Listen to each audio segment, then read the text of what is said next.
Jason out in front as the puck comes to Draisaitl, and now he's got the Texas hat trick. 4 goals for Leon Draisaitl.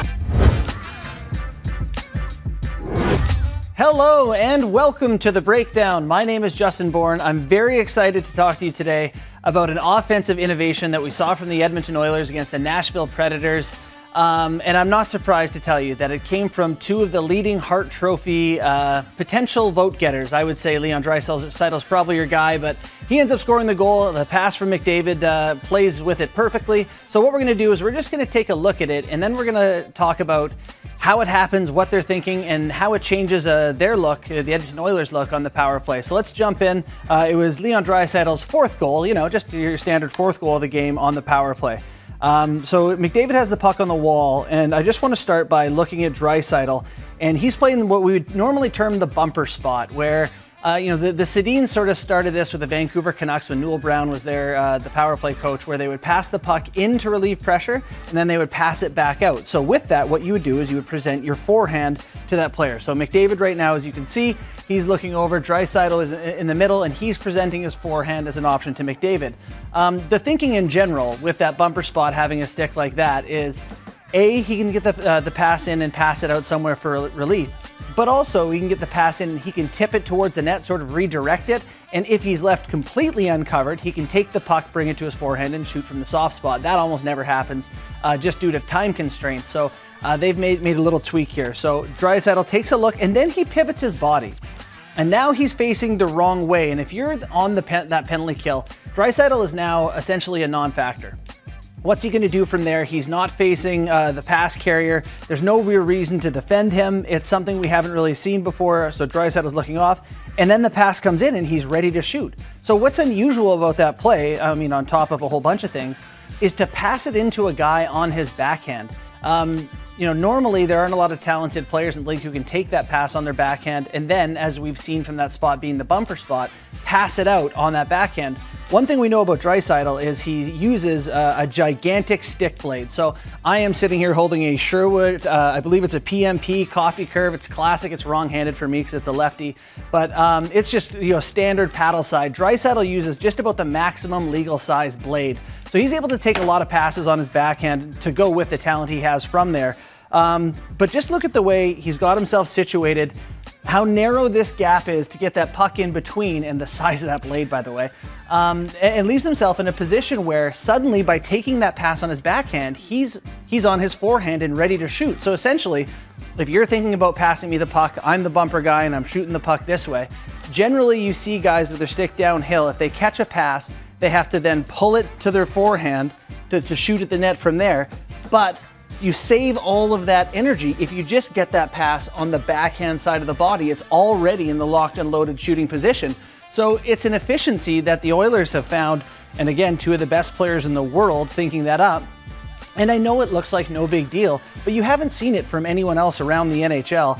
And it seemed, here we've got some nice graphics that just show the look. First off, McDavid to open up that lane. You'll notice a couple of the shoulder shimmies he makes and the head fakes to open up that lane to Draisaitl, even though Draisaitl is probably not considered a huge threat at that point.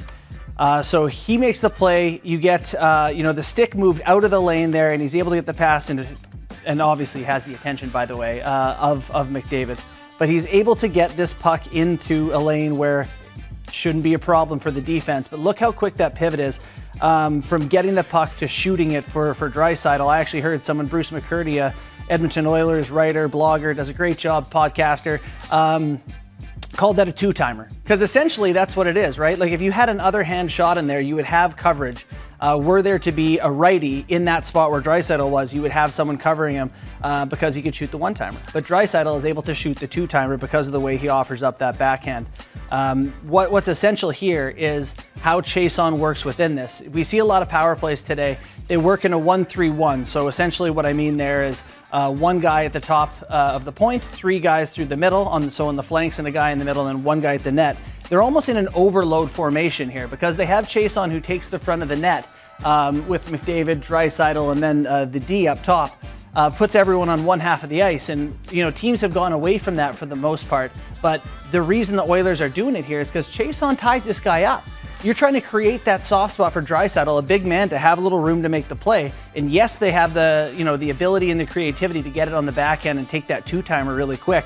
But it's because Chiasson is able to clear out the guy in front and, not interfere necessarily, but he's just someone that you have to reckon with. And all of a sudden you see there's a lane there, partially because of the boxing out. You can see the leg getting in. And these are little things that aren't interference, but come with battling for position in front of the net. You see the Oilers often put Chiasson in the power play. And I think there are question marks. There may be more skilled guys, but he's a guy who creates something so that the elite players can do the crazy things they do. Now, it might look like a one-off, and I think that was what I thought the first time, when I watched it. I was like, wow, they're really feeling it, right? Draisaitl's fourth goal, to make that that play, they must just be really feeling themselves, but they've been doing this. We have a look here against the Los Angeles Kings earlier in the season where McDavid, once again, I love this right now. You can see Draisaitl a little bit in the corner. His head is already, he's creating this positioning. So this is something that they've looked at in practice and said, if you get it into me here, I can turn this sucker around pretty darn quick. And that's a great example of just the time it takes from stick contact to getting it off for Draisaitl. And anytime you get a shot from there, you don't need to be perfect, because nobody's expecting it. It's coming so quick. You just need to get it off quick. McDavid and Draisaitl, I think, started to feel this throughout the year, that this is an option for them. What's important then is Draisaitl to be in the right area of the ice where he can be a danger. If he gets up too high and gets somewhere that he doesn't feel comfortable, watch Draisaitl's head here. So he never gets his head turned around to the inside of the ice. He's not exactly sure what's going on in the middle in this example.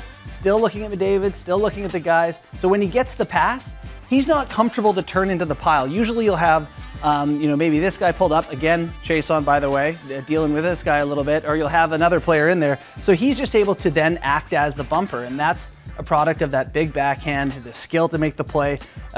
These are the things, I know they don't look like a big deal, but that's all part of the design for these guys, and it's just so effective. Find that slot, kick it back out, we got nothing. And this is something that I think you'll see from the Edmonton Oilers. But not just the Edmonton Oilers. This is innovation in the NHL today. It's so tough to find new ways to shoot and score. You'll see other teams around the league doing this. As you can see here, the fans are just not even exactly sure what happened or able to give him enough praise. But further to my point, you'll see other teams around the league doing this. That next morning against the Dallas Stars in practice, you had Justin Dowling getting passes from the coaches going, hey, you know what? I think they're onto something here. Give me a puck in here. Let me see if I can figure this out. Which is hilarious. It reminds me exactly of in Happy Gilmore when Shooter McGavin is on the range looking around to see if anyone sees him taking a run at drives. Like, this is the new thing. Does anyone know that I'm trying this? So I think that this is going to be a trend you see around the NHL on power plays, where the bumper guy puts himself in a better position to catch a pass on his backhand without having to do the full pivot to bring to a loaded shooting position. So just another way that the Edmonton Oilers power play and their special players are truly special.